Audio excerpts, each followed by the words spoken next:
Usa ka pagtuo, usa ka tingog, usa ka katawhan.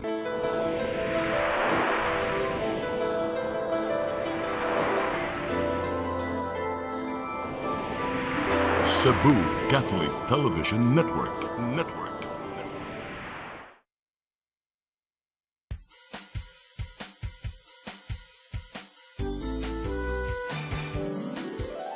Hello Cebu, maayong buntag.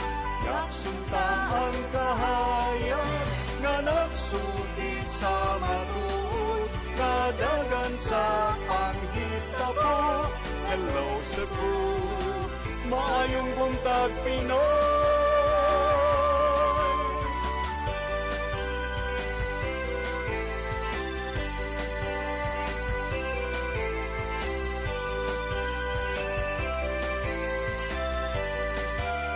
Ang katutulungan sa mga katawhan.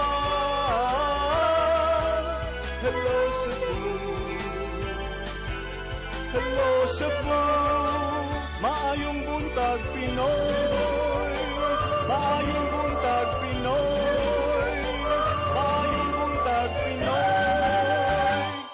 Hello Cebu, maing buntag Pinoy. Adlaw karon nga Martes, pitsa 30 sa buwan sa Hunyo, tuig 2026. Ako niyong alagad sa kahanginan Malu, Inocando, Tabar. Uban ko ang sa alas 9 karong buntagas ng programang Hello Cebu, maayong buntag Pinoy. Atong unahon pagdawat ang ato ang labing wahing pagbana-bana sa lakat sa kahintang panahon. Gikan sa Pag-asa Mactan, Ms. Janina Marte, good morning. Good morning, Ma'am Malu. O sa itong mga suking tipaminaw matong latest update bahin na aning atong ginamonitor na low pressure area. As of 3 a.m., nanid dinha sa may kadagatan sa San Pascual, Masbate o nagyapon ni taas chance sa nahimo sa kabagyo for the next 24 hours. Sa laing bahin, sunog habagat gihapon ang nagpa-apektar o nagpa-uwan-uwan dinha sa may Palawan area. Og tungod aning LPA ang katibuk-ang Visayas kay makasinati gihapon nag-umon nga kalangitan nga naay mga pagulan pagpanugdog kilat o posible gihapon ni atong mga pagbaha o kining landslide dinha na sa mga highly vulnerable areas. And wa gyapon kitay active na gale warning mo tibok Visayas kay makasinati gyapon og hinay ngadto sa kasarangan na paguro sa hangin na diin atong kadagatan na sige hinay ngadto gihapon sa sarangan ang mga pagbalon. Dinhi sa Sugbo atong kalagatan kay mo taob unyang alas 10:41 sa buntag umuhunas kini unya sa alas 6:21 sa gabi. Temperatura nato magduwa kini sa 26 ngadto na sa 31 degrees sentigrado ug atong harang adlaw kay mosalap unyang alas 6:09 sa gabi. Ug matong latest weather update gikan dire sa buhatan sa UST Pag-asa Mactan kini si Janina Marte Meng buntag ug daghang salamat. Ms. Janina? Yes po, ma'am. Yeah, good morning, ma'am. Ma'am, can we expect the same intensity of rains we experienced yesterday? Medyo sa Cebu City, doon ay mga at times kusog nga pag-uwan nga na sinati kagahapon. Maubasab na ang case karon.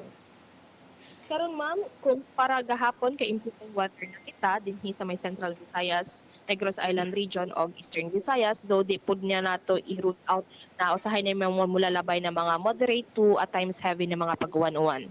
But lesser compared to yesterday, no? Yes po ma'am. Okay. Thank you, Ms. Janina. Good morning, yung tanan din sa Pag-asa Mactan. Wise pa yan ma'am. Maugad to si Ms. Janina Marte sa Pag-asa Central Visayas alang sa tong latest weather update. Karon arita sa tong front pages sa mga pamantalaang lokal ug nasyonal atong sugdan sa Sunstar Daily. Sa Sunstar Daily, Alegria faces water crisis. Sa Super Balita sa Sunstar, Sakristan na lumos sa sapa patay.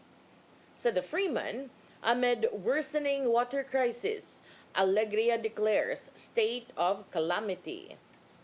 Sa Banat News, sa The Freeman, naipit sa bato bata na lumos ni Saum sa underwater cave, wa kagawas. Sa Philippine Daily Inquirer, VP okay to BIR box opening in closed doors according to De Lima.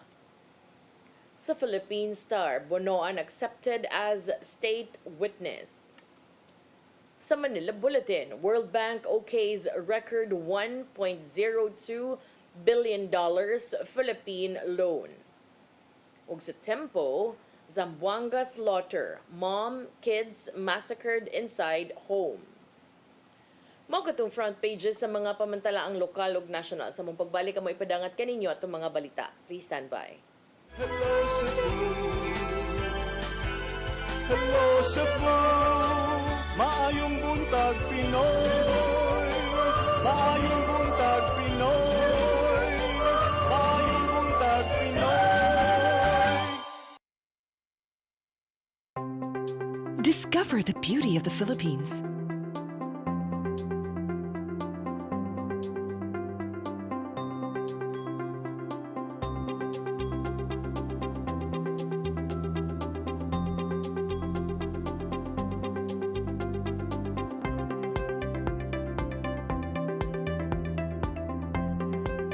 With Philippine Airlines, the country's flag carrier.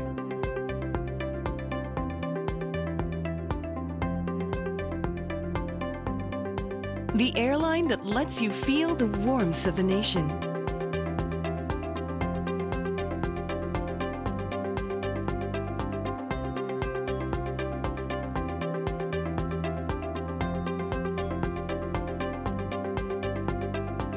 Mabuhay!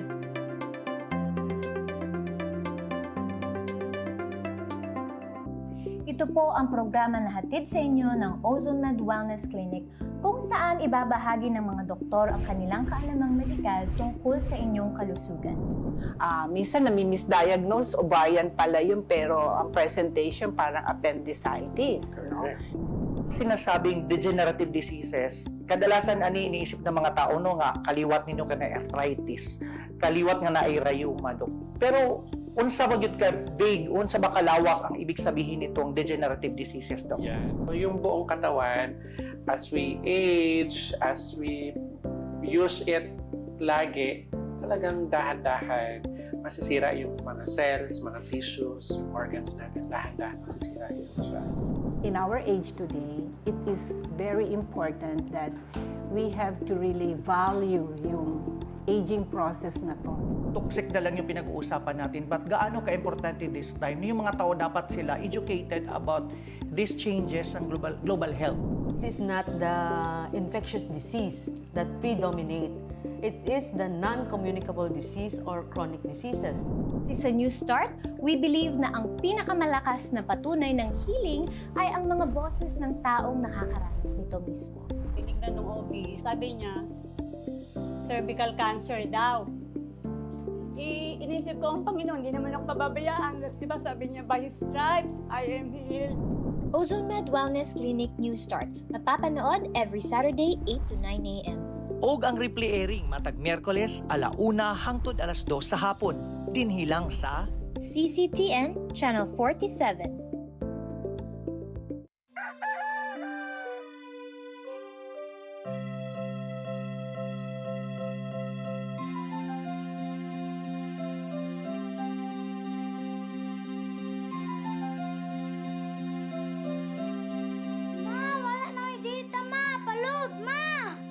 Sorry ma'am, na-late ko.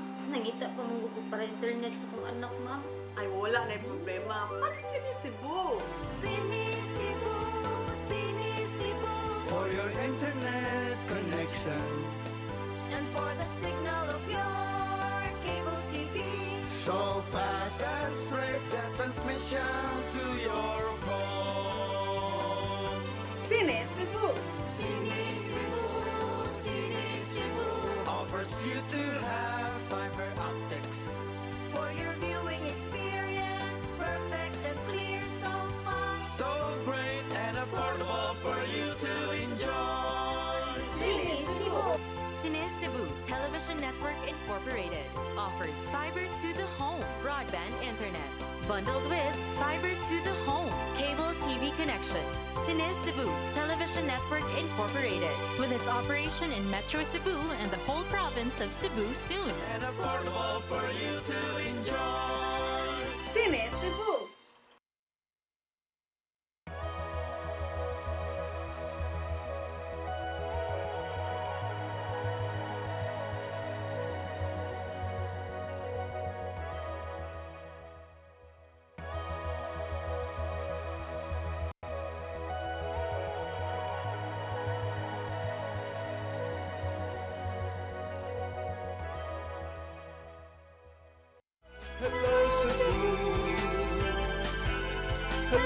Cebu.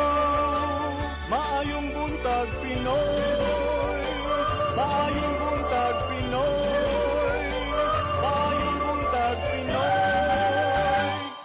Balik sa Hello Cebu, may buntag Pinoy ug karon sa ato mga balita. Nagunas no mga balita karong buntaga, lungsod sa Alegria gipaubos sa state of calamity kay walay igong supply sa tubig. Kagamahan na nakigsabot sa silingang mga lungsod nga temporaryong makakuhag tubig aron magamit sa mga residente sa Alegria. Ang kasayuran ihatod ni RV Veloso. Gipaubos sa state of calamity ang lungsod sa Alegria subay sa pagnihit sa supply sa tubig sa halos katunga sa population sa lugar. Subay sa nahimong pamahayag ni Alegria Mayor Gilberto Magallon, ang kakuwangon sa supply ni abot na sa 44% nga gilangkuban sa tulo ka mga barangay sa Madridejos, Poblasyon ug Compostela. Ang pagpaubos sa lungsod sa state of calamity magtugot kini kanila nga makagamit sa emergency funds aron nga mahatagan og solusyon ang mayoriya sa mga infrastruktura nga nangaguba og wala mahuman. Municipality is about the water, and in fact, we already declared a state of calamity in the municipality of Alegria because of the water problem. So I hope the GOPAM, the provincial government, can also help us with our problem with water. So this is also one of our urgent requests from the governor. Cleared through resolution, non-resolution. So I think we have to pass it here. Sa nasayran, moabot sa 95 milyones ka pesos nga Philippine Rural Development Project Water System ang nadaot tungod sa bagyong Odette niadtong 2021 ug nadugangan usab ang kadaot niini tungod sa mga road constructions. Isip hinanali nga sulbad, nagkasabot ang Alegria og silingang mga lungsod sa Badian nga temporaryo usang mukuha og supply sa tubig aron nga mao'y gamiton sa mga residente sa lungsod. RV Veloso, CCTN News. Sa laing bahin, probinsya sa Sugbo mitagana og 50 milyones ka pesos alang sa bag-ong ospital sa Mandaue. Ang modernong ospital ang gikatakdang sugdan karong tuiga. Ang kasayuran ihatod ni Mary Rosa Garino. Mitambong kaganinang buntag si Gobernador Pamela Barrecuatro sa flag raising ceremony sa syudad sa Mandaue. Din gipahibaw niya ang pinansyal nga tabang gikan sa probinsya nga nagkantidad og 50 milyones pesos alang sa bagong hospital sa syudad. Kaganinang buntag may pasa na og resolusyon ang konseho sa Mandaue pagpangayo sa maong pondo isip kabahin sa proseso aron mapagawas ang tseke. Actually, there was already a pledge. There was a pledge, and her visit here is a very good gesture from the mother of the province. Meaning, we are still under the province, no? But administratively, yes, no. But kato gesture to kay Borag. Hatag na lang sa due respect sa city. Matud ni Seno nga ang maong pondo ipahinungod sa pagpalit sa kagamitan sa hospital. Kini tungod ang nadawat nga kapin 400 milyones pesos gikan sa nasudnong kagamhanan ang alang lang sa pagtukod sa hospital building ug wala pay labot sa medical equipment. Nahimong loan district ang Mandaue City base sa Republic Act 11257 niadtong tuig 2019. Apan ang taga Mandaue City magpadayon sa pagbotar sa sakop sa provincial board, gobernador ug vice-gobernador. For approval. Diri na lang because HUC ang kategory niya. Yes, but mo na siya naka-unique kay we can vote and then makadawat sad og assistance from the province. Ang modernong City Hospital sa Mandaue gikatakdang sugdan karong tuiga din kasamtangang ana-ana sa bidding process. Aduna kini kapasidad nga 257 ka mga higdaanan. Mary Rose Sagarino, CCTN News. Sa dugang balita, Cebu City Government mopalit og metal detectors alang sa mga pampublikong tunghaan alang kini sa mas hugot nga seguridad og sa tinguha nga dili mausban ang sagunson nga mga kagubot sud sa tunghaan. Ang kasayuran ihatod ni Gian Navarro. Mopalit ang Cebu City Government og mga metal detectors nga magamit sa mga pampublikong tungaan sa dakbayan. Kabahin kini sa striktong mga lagda nga gihimo sa syudad. Usa ka semana ang nakalabay human sa nitabong pagpamusilsod sa eskwelahan sa Tacloban City. Matod ni Archival, gabukas ang mga gate sa mga pampublikong tunghaan. Mao kinanapahugtan pa ang seguridad, ilabi na sa mga makasulod. Kay pinaagi sa metal detectors, digid makalusot ang bisan unsa mga kontrabando, ilabi na ang mga armas de fuego ug mga mahait gibutang. Tanan nga gates because ang sa pagstorya na mo atong last week na ay usa ka eskwelahan nga usaray gate pero naay usahay ubang eskwelahan na duha or tulo. So we will provide each entrance nga naagid ang metal detector. Paday usab ang papakigalayon sa dakbayan ngadto sa PNP alang sa ubang security measures kay patuman sud sa eskwelahan aron malayo sa kadaot ang mga bata. Waong wala una misundog si Archival sa gihimong lagda sa lungsod sa Dumanhog diin. Dunay total ban sa mga smartphones ngadto sa mga estudyante. So taon usab sa mayor kung unsa man ang mamahimong epekto ngadto sa mga tinun-an kung sundugon man ang cellphone ban. Now na to kung unsay lakaw sa gihimo ni Mayor Gungon unsa may kanang resulta. Mag-abot usab karong simana ang mga psychometricians ug ubang mental health experts sa Cebu City Hall. Tukyo nila ang dugang pa mga lakang alang sa ikaayo sa mga estudyante aron masiguro magpabiling luwas ang palibot sa eskwelahan. That's why nagkahiusa ang grupo nga maghimo og usa ka request sa mga psychometrist ug sa mga guidance counselor nga hatag sila sa ilang mga suggestions, directions. Ian Navarro, CCTN News.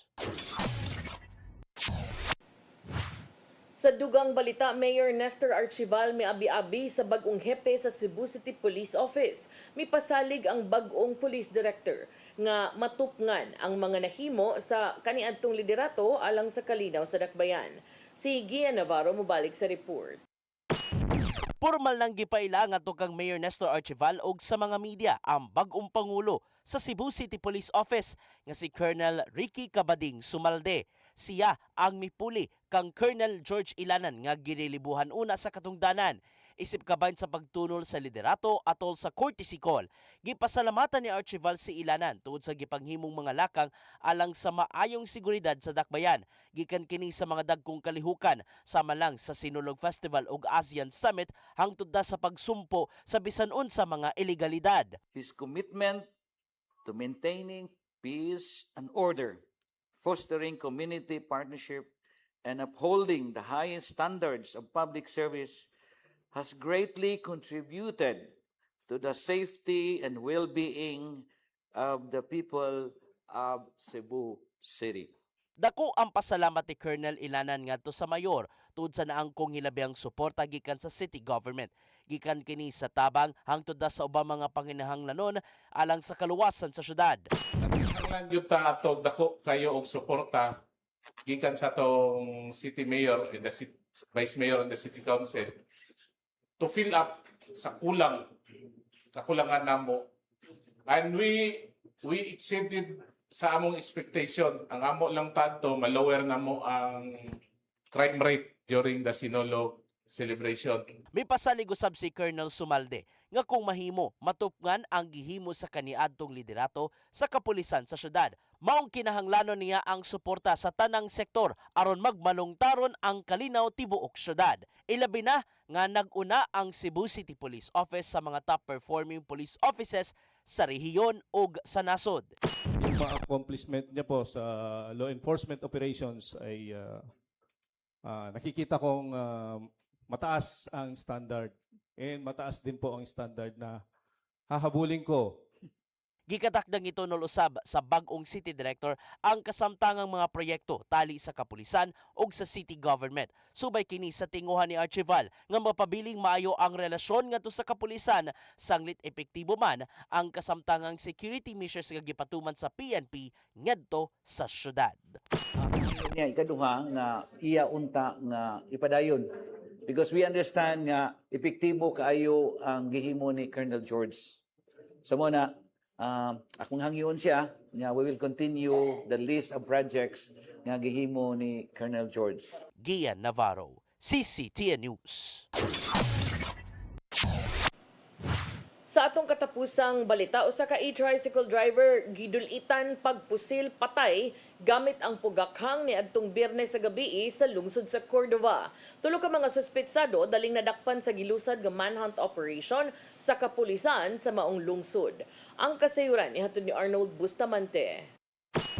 Padayon ang gihimong investigasyon sa Sawang Calero Police Station sa pagpusil sa usa ka graphic artist alas 12:40 sa kadlaw natong Sabado sa daan Carluc, Barangay San Nicolas proper sa sulod sa Sugbo. Ang biktima gilalang una sa alias nga si Franz, 36 anyos, graphic artist nga nagpuyo usab sa usa sa mga apartment kanimutang sa Bagarapit nga naa sa luwas ka kahimtang sa sulod sa usa ka pribadong tambalanan sa Dakbayan. Mato ni Police Lieutenant Colonel Franco Rodolfo Oriol, ang Deputy City Director for Administration sa Cebu City Police Office, nga mihimo pa silang lawom nga investigasyon ang Sawang Calero Police Station 6 o sa silang gisubay kung unsay motibo sa mga insidente sa pagpamusil sanglit wala pa magkahatag o pamahayag ang pamilya lakip na ang live-in partner sa biktima. Ito ang Police Station 6 na pinanguluhan ni Captain Noah Anya na nagpadayon pa sa ilang investigasyon. No? Gitanaw nila karon kung sa pa yung mga motibo.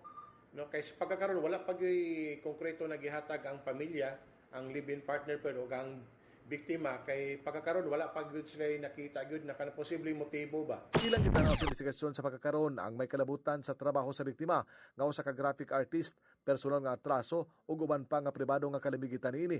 Gihuwat lang una sa kapulisan nga makarecover na ang biktima ug makahatag na siya og katin-awan kung kinsa ang ihang gidudahan o baka duna ni nadawat nga hulga sa kinabuhi sa wala pa ang insidente sa pagpamusil. Pero sa ilang ingon posible na naay mga personal grudge or kalagot ang mga maong mga gunmen ngadto sa biktima.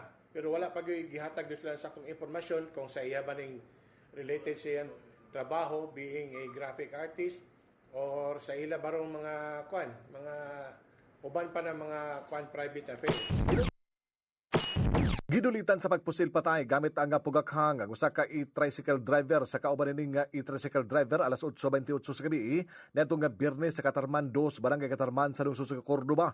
Ang kapatay nang nadangat sa Karahay District Hospital sa Dakbayan sa Lapu-Lapu mao si John Ray Mercado Sumagang, 35 anyos na tao nga nagpuyo usab sa Bagarapita. Sa investigasyon sa Cordova Municipal Police Station, nailhandayon nila ang mga suspitsado base sa pamahayag sa mga saksi nga mao silang Manuel Orque Mejica, 58 anyos, taga sitio Dilamina, Barangay Bangbang, Cordova, nga mao'y nagpusil sa biktima uban sa duha niya ka mga kauban nga silang Julito Trasmil Dinoy, 52 anyos, ug Richel Humawas Tago, 43 anyos, nga pulos taga sitio Takigan, puro ka Matabang, Barangay Dayas, lungsod sa Cordova. Matod sa mga saksi nga maupay pagkanaog sa tricycle ang biktima gikan nga nagbiyahe apan karit lang nga naabot ang mga sospek gikan sa luyo nga bahin ug daing pusil ini gamit ang pugakhang.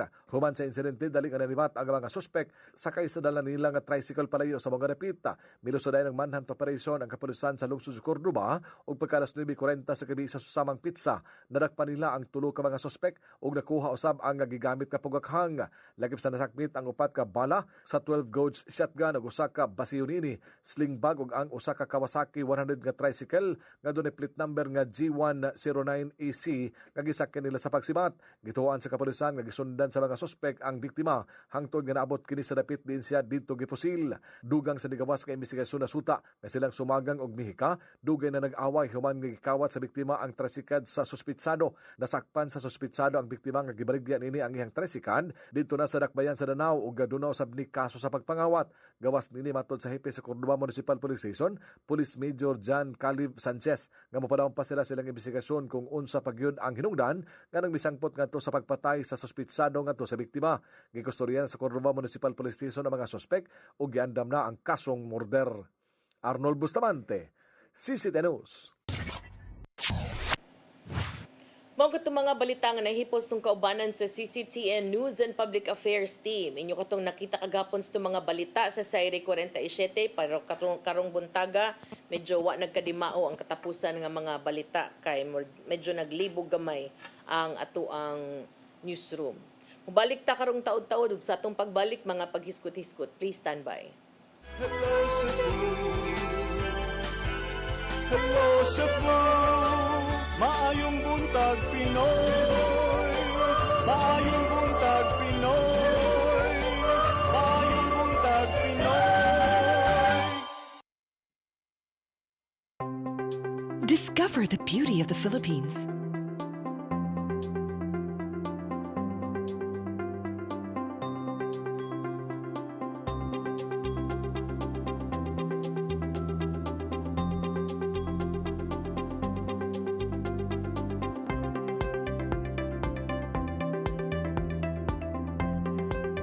with Philippine Airlines, the country's flag carrier.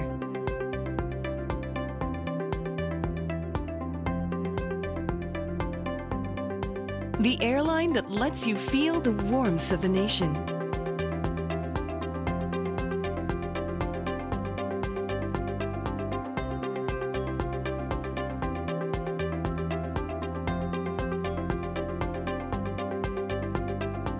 Mabuhay!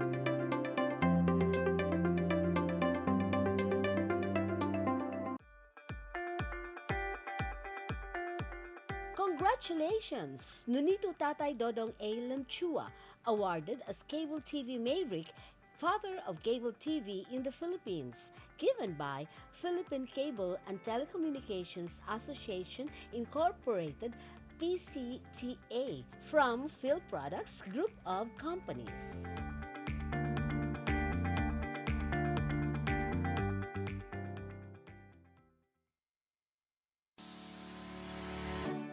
Looking for the best internet deals in Negros Oriental? Phil Products Negros is here to bring you fast, reliable, and affordable internet with plans made just for you. For as low as 899 pesos per month, enjoy speeds of 50 Mbps, perfect for streaming, working, or studying from home. Need more speed? No problem. Get 100 Mbps for just 1,199 pesos. 150 Mbps for only 1,499 pesos, or our fastest plan, 400 Mbps for just 2,399 pesos per month. Plus, you can add over 100 cable TV channels to your internet plan for just an additional 100 pesos per month. That's entertainment and lightning fast internet all in one. Enjoy no installation fees and start today with a 1,000 peso customer deposit. Call us now or visit our website to sign up with the Phil Products Negros. You get internet that's affordable, reliable, and local. Phil Products Negros, bringing you closer, faster. Call us at 0917-631-5240 or visit our website www.philproductsnegros.net or our Facebook page, Phil Products Dumaguete. Subscribe now.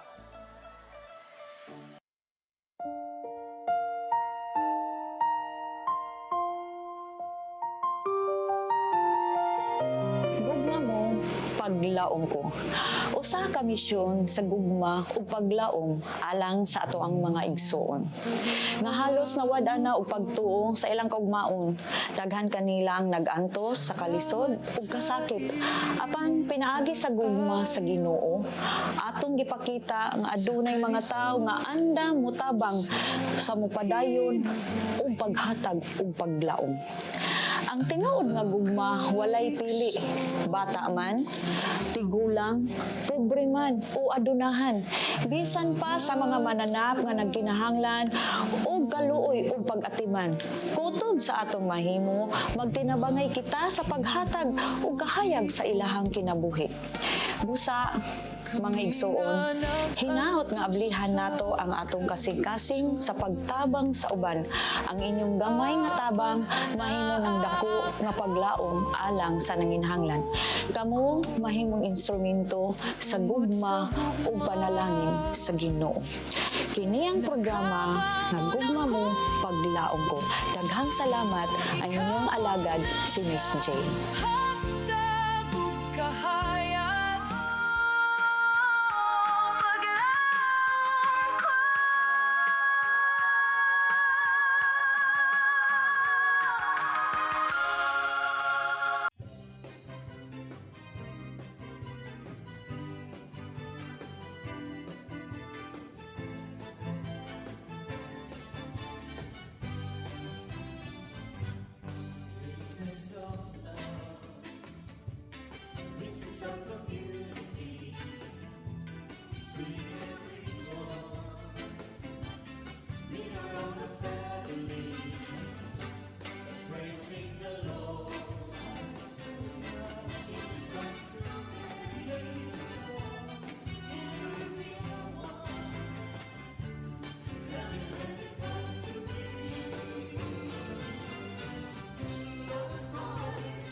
programa kung saan magko-collaborate ang ating mga ozone na doctors para ibahagi ang kanilang kaalamang medikal. Pag nasira, syempre, wala nang function.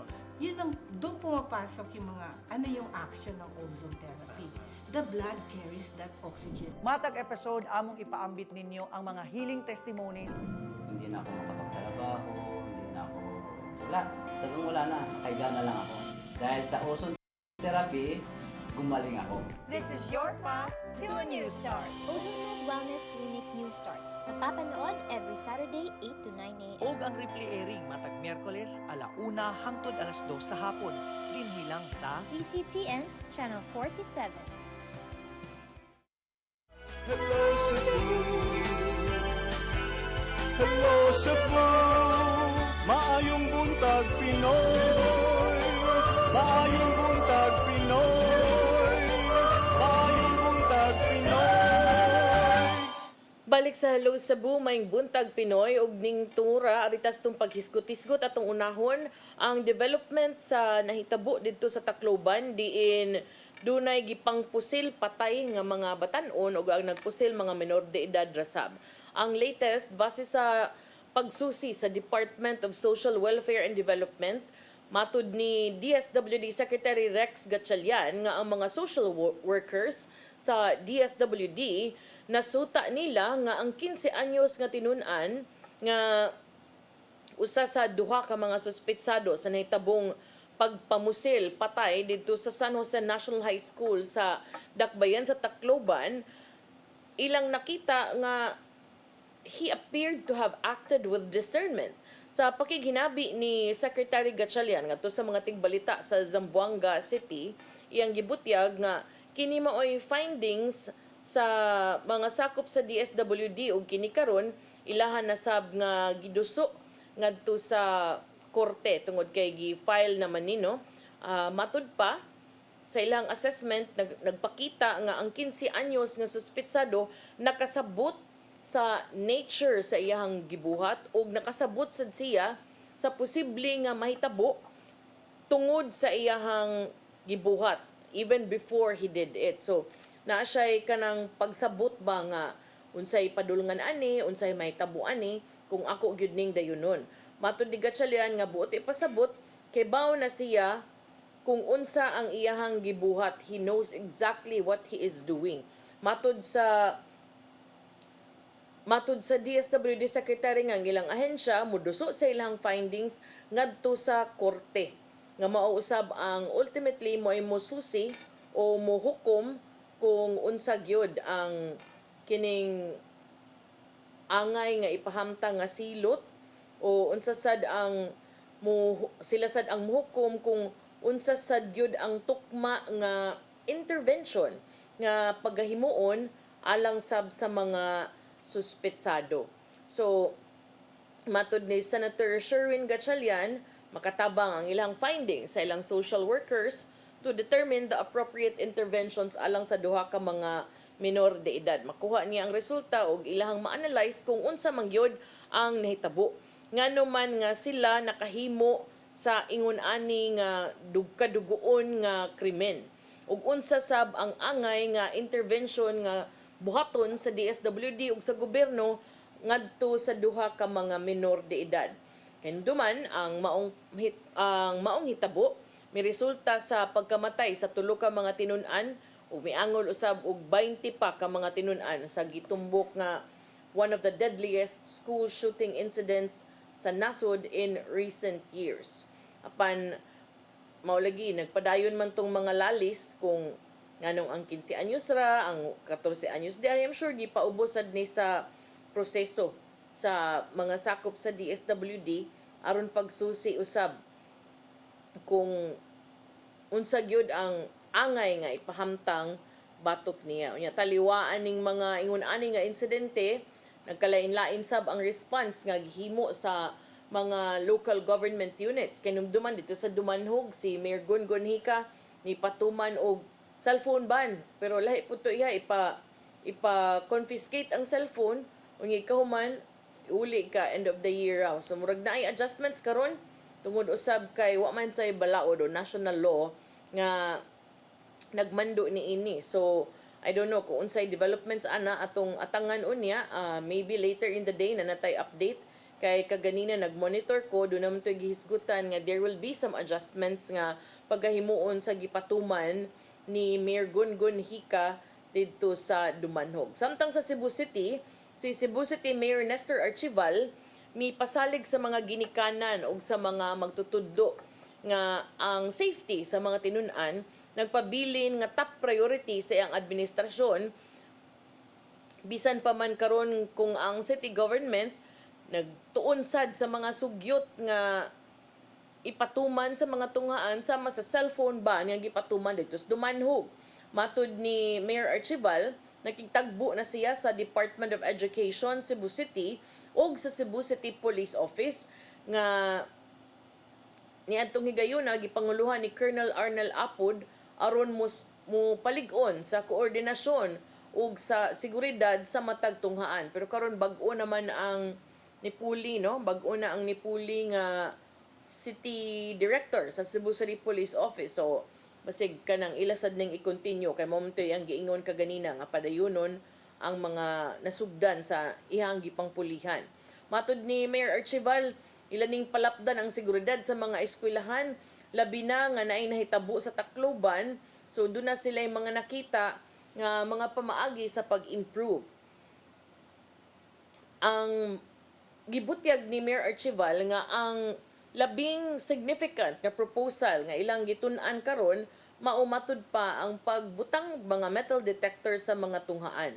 Base sa ilang mga paghisgot-hisgot uban ni Cebu City Councilor Paul Labra II kinsa nangulo sa Cebu City Council Committee on Public Order and Safety, padayon sila sa ilahang pagsusi sa pag-determine usab kung ang Special Education Fund kung SEF mahimo bang gamiton sa pagpalit o pag-distribute sa susamang mga kagamitan kining metal detectors. Mao ni ang pinakadako gyud nila matud pa nga naistoryahan nga magbutang gyud og metal detector sa mga tunghaan. Ibutyag sa mayor nga ang dakbayan sa Sugbo adunay ipahigayon nga consultation karong Huwebes. Uban ang 165 ka mga rehistradong psychometricians, 2 ka abogado, 3 ka psychologist nga miresponde sa panawagan sa dakbayan for volunteers. Ang maong grupo gipaabot nga mo rekomendar og mga lakang sa pagpugong ni ining school violence ug makapalig-on sa mga student welfare programs. Lakip sa mga gisugyot mao ang pagpahigayon og active shooter drills nga way gamit sa kanang live ammunition of course aron maandam ang mga tinun-an ug mga magtutudlo for emergency situations. Bisan pa man sa mga diskusyon, si Mayor Archival miklaro nga ang Cebu City dili dayon mo patuman ni ining cellphone ban sa mga tunghaan sama sa gipatuman ni Mayor Gungun Hika dito sa Dumanhog. Matud ni Mayor Nestor Archival, iyasang obserbaran ang epekto sa pulisiyang gipatuman ni Mayor Gungun Hika dito sa Dumanhog diin naggipangbana ang mga cellphone sa mga pampublikong tunghaan sugod kagahapon. Kay momento ang warning ni Mayor Gungun Hika nga katong mga pangdalon sa mga tinun-an pang-confiscate unya iuli lang inigkahuman sa school year. Ang akong usa sa concern ani actually kinsay mohipo sa ani niya kinsa man ang manubag kung mawagtang ni mga wagtang ning mga gamit sa mga bata nga gipangbawian og mga cellphone. Matod sa mayor atong higayon na Mayor Gungun nga tumong niini i-improve ang ilang academic performance. Apan si Mayor Archival sa iyang bahin niingon nga lahi ang circumstances sa dakbayan sa Sugbo kung itandi sa mas gamay nga munisipyo sama sa Dumanhog. Matud ni Mayor Archival dinhi sa Cebu City, lahi man gud ni sa different areas like sa probinsya, ang mga ginikanan gusto nga naay cellphone ilang mga bata para kung naay emergency, ila dayong malocate, ila dayong mabantayan, mao na nga gusto siya nga iya unang susihon kung unsay dagan sa pagpatuman ni Mayor Gungun Hika sa iyahang lakang didto sa Dumanhog.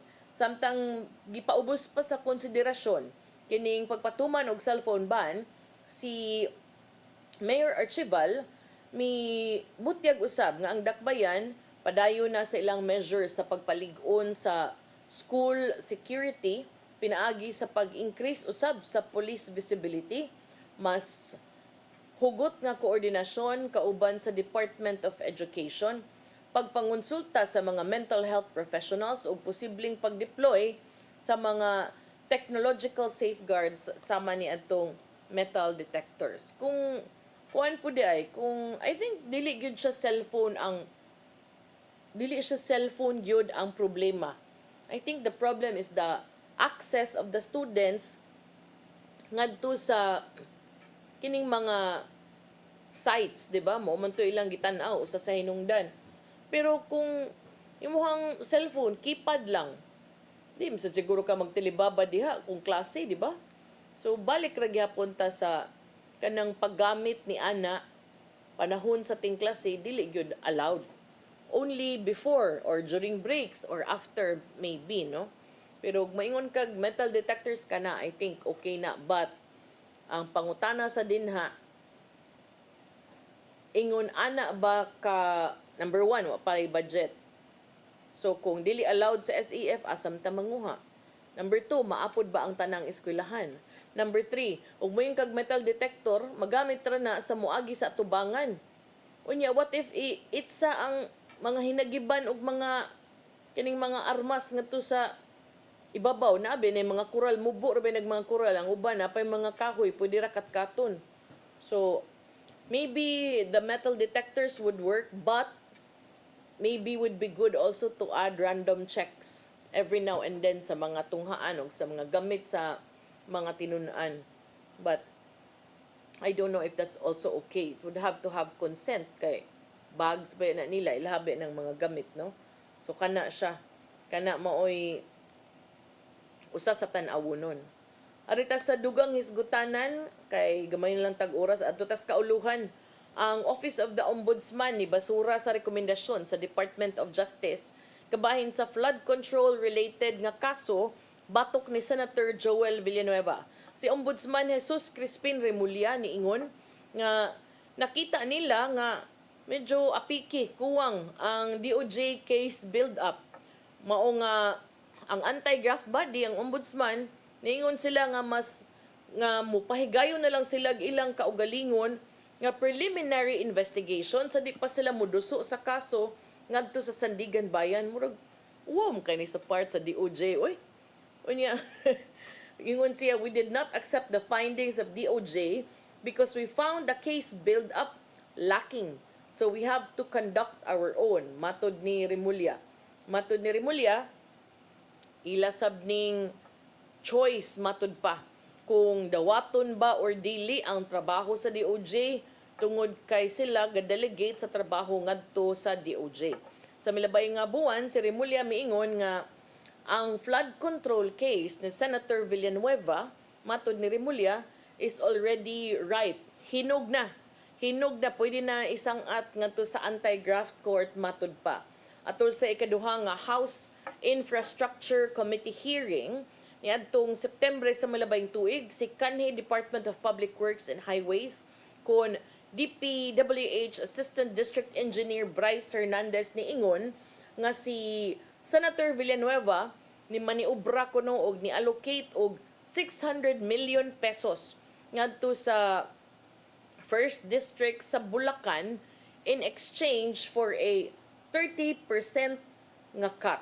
Si Senator Panfilo Lacson may kumpirmar usab sa existence of a 600 million fund for Bulacan flood control projects nga naglambigit kang Villanueva. Also, during a House hearing in September, ang kanhi DPWH Bulacan Assistant District Engineer JP Mendoza niingon nga si Villanueva matud pa ni request og 1.5 billion pesos gikan kang kanhi DPWH District Engineer Henry Alcantara alang sa usa ka multi-purpose building. But matud ni Alcantara nga only 600 million pesos could be allocated by then DPWH Secretary Manuel Bunoan. Si Villanueva, balik-balik ni siyang nihimakak nga wa siya'y kalambigitan sa gitumbok ng mga anomaloso nga mga flood control projects. Gawas ni Villanueva, ang flood control related nga kaso batok ni Senator Escudero naa na sab sa preliminary investigation case matud ni Remulla. Si Escudero lakip ni adtong mga gitumbok sa state witness ug former Undersecretary sa DPWH nga si Roberto Bernardo sa flood control anomalies. Atol sa Senate Blue Ribbon Committee hearing ni adtong milabang tuig kay numduman si Bernardo mitumbok nga ang negosyante nga si Maynard Ngo may higayon nga ni hangyo niya nga moduso og listahan sa mga proyekto nga ilakip sa General Appropriations Act and agreed on a purported 20% cut nga alang kang Escudero. Ang state witness ni tumbok usab nga siya mismo personal nga may deliver og 160 million pesos ug 120 million pesos ngadto sa negosyante nga singo sa iyahang buhatan didto sa kauluhan. Ang kanhi Senate President mihimakak usab sa mga aligasyon ni Bernardo ug niingon nga I vehemently deny the malicious allegations and innuendos made by former DPWH Undersecretary Roberto Bernardo in today's Senate Blue Ribbon Committee. By his own admission, he never had any contact with me directly regarding this matter and I will prove that he's lying about my alleged involvement. Si Remulla niingon nga ang estado sa mga reklamo batok ni Villanueva ug ni Escudero sa buhatan sa ombudsman way kalambigitan ang politika. Matod pa niya, it has nothing to do with political reasons. I'm not privy to anything of that nature, matod ni Remulla. Sa dihang gipangutana kung ang progress sa ilang mga reklamo had something to do with the recent Senate shake-up. Mind you, we don't make deals with anybody with regard to the culpability or innocence of anybody. All deals we make here will be in open court. Si Villanueva o si Escudero hinumduman part ni kaniadto sa majority bloc perceived to be pro-Duterte before switching sides and paving the way for the Senate presidency of Sherwin Gatchalian. So kung unsay padulngan ani, unsay implications ani, tinuod ba gyud nga way politikang nalambigit, para nako only time will tell gyud kung unsa gyud padulngan, unsa gyud ang hinungdan, kung unsa sad gyud ang kanang turning point aning maong kaso.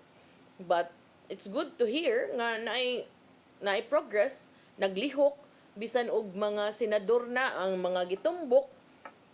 Para nako nindot, the more big fish you can get, the better. But I also remain hopeful nga kaning mga dagkong isda, I remain hopeful nga dili lang sad ni limitahan o gamiton ang maong kaso, ang maong mga insidente aron pagpiit o pagkuha sa mga numero nga gikinahanglan o baka tungod sa politika.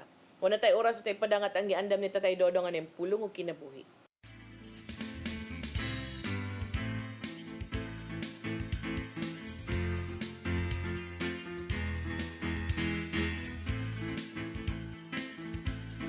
Ang pulong mo ang diwat sa dalan ko. Ang Katoliko o Protestante dunay usa ka butang nga managlahi ang ilang pagtuo. Kana mao ang atong free will. Kay si Martin Luther dili man gyud motuo nini. Kay alang kaniya, faith alone is sufficient for salvation. Kitang mga Katoliko, mutuo nga kita gihatagan og free will sa pagpili sa maayo ug sa dawtan. Kini mao ang labing dakong gasa sa Ginoo kanato. Mahinungdanon kayo ang atong pagpili sa hustong desisyon. Kay sa Deuteronomio 30:19 nagingon, gihimo kong saksi karon ang langit ug ang yuta. Nga kamo ipapili ko sa kinabuhi o kamatayon, sa panalangin o sa katalagman. O sa pilian ninyo ang kinabuhi aron kamo ug ang inyong kaliwatan mulungtad. Klaro kayo dinhi nga ang atong pagpili ginamit sa gasa sa free will mo'y buila unsang matanga sa kinabuhi ang atong gustong puyan. Gimo kita sa Ginoo nga sama kaniya busa angay usab nga ang iyang mga kinaiya nga mo'y atong sundon. Mga igsoon, mo kini ang pulong nga naghataw giya sa atong kinabuhi. Magampo kita. Lagi itong ramahan, salamat nining gasa sa free will nga imong gihatag ka namo. Unta makamaw kami mo gamit nini kay mainungdanon kayo nga ngamong kinabuhi magagan sa imong kabubuton. Amen. Sa samahan sa Anak Espiritu Santo. Ang pulong mo, ang liwat sa ko. Pulong ug kinabuhi ni Tatay Dodong Limchua mo'y nagtapos sa itong tulumanon. Dagang salamat sa Philippine Airlines. Thank you, Archbishop Alberto Uy. Nanay Dayan ang Tatay Dodong Limchua. Thank you, Sir Dennis Tabar. Salamat. At ang mga kaubanan sa TOC, Sir Robert, Miss Inday, Sir Matmat, Miss Mabel, Miss Joanne. Samtang sa newsroom, Sir Rodel, Sir Raymond, o diri sa studio, si Ferdy. Salamat sa inyong pagpakiguban. Ako si Malu Inocando Tabar. Magkita tanan niyo balik ugma sa itong programang Hello Cebu, Maing Buntag Pinoy. God bless us all. Hello Cebu, mayong buntag, yaksunta ang kahanan.